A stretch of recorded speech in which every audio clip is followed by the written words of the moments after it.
Di sini saya akan membahas 5 materi dari bisnis digital.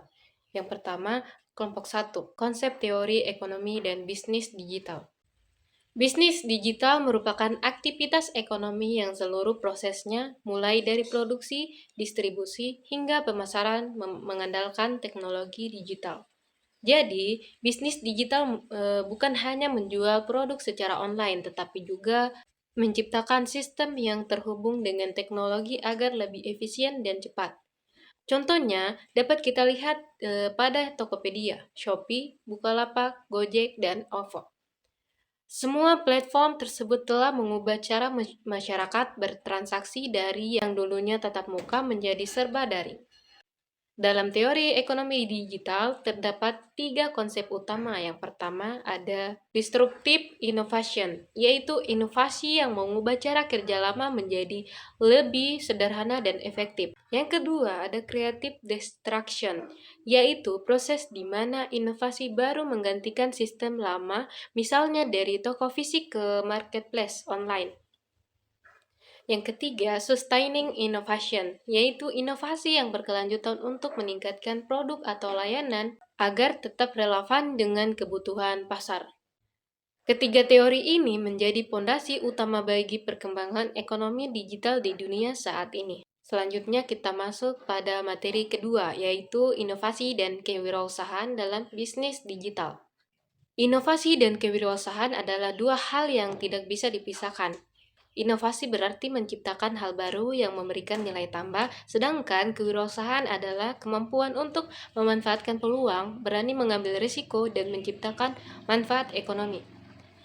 Ketika keduanya disatukan, lahirlah pelaku bisnis digital yang kreatif, tangguh, dan berorientasi masa depan. Contohnya para pendiri Gojek, Tokopedia, dan Bukalapak, yang berawal dari ide sederhana mampu menjawab kebutuhan masyarakat luas. Kini dunia usaha sudah beralih dari sistem tradisional menuju sistem digital. Perubahan ini dipengaruhi oleh gaya hidup masyarakat modern yang lebih menyukai hal praktis, cepat, dan efisien.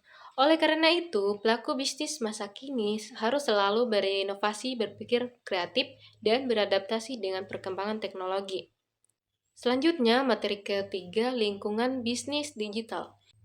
Dijelaskan bahwa lingkungan bisnis digital adalah ekosistem yang mendukung keberlangsungan bisnis di dunia maya. Lingkungan ini mencakup perkembangan teknologi, regulasi pemerintah, serta perubahan perilaku konsumen. Perkembangan bisnis digital Indonesia mulai terlihat sejak awal tahun 2000-an. Dengan hadirnya marketplace seperti Tokopedia, Shopee, dan Bukalapak.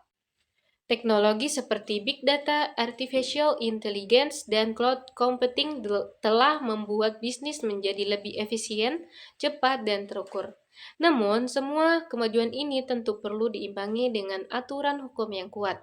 Karena itu, pemerintah Indonesia menerapkan UU ITE, UU Perlindungan Data Pribadi, dan regulasi dari OJK terkait fintech agar aktivitas digital tetap aman dari transparan.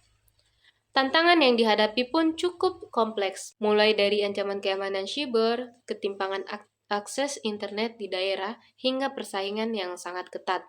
Namun, dengan jumlah pengguna internet di Indonesia yang mencapai lebih dari 200 juta orang, peluang yang pertumbuhan ekonomi digital masih sangat besar. Kemudian materi keempat ada infrastruktur bisnis digital. Infrastruktur digital adalah fondasi utama dari seluruh aktivitas bisnis online. Tanpa infrastruktur yang kuat, bisnis digital tidak akan berjalan lancar. Beberapa elemen penting dalam infrastruktur digital antara lain, yang pertama, jaringan internet yang cepat dan stabil. Yang kedua, hosting website untuk menyimpan data bisnis. Yang ketiga, sistem pembayaran digital seperti OVO, Dana, dan GoPay. Yang keempat, ada keamanan siber untuk melindungi data pelanggan, dan media sosial sebagai sarana promosi serta komunikasi. Namun, masih ada tantangan yang dihadapi pelaku usaha seperti keterbatasan pengetahuan teknologi, ancaman kejahatan digital, dan biaya operasional yang tinggi. Untuk mengatasinya, pelaku bisnis perlu menggunakan layanan digital yang efisien, memanfaatkan media sosial untuk promosi, membangun personal branding, serta menjaga keamanan data agar kepercayaan konsumen tetap terjaga. Jika semua ini dikelola dengan baik, bisnis digital akan memiliki daya saing tinggi dan mampu bertahan di tengah perubahan zaman. Selanjutnya, materi 6. Pasar bisnis digital.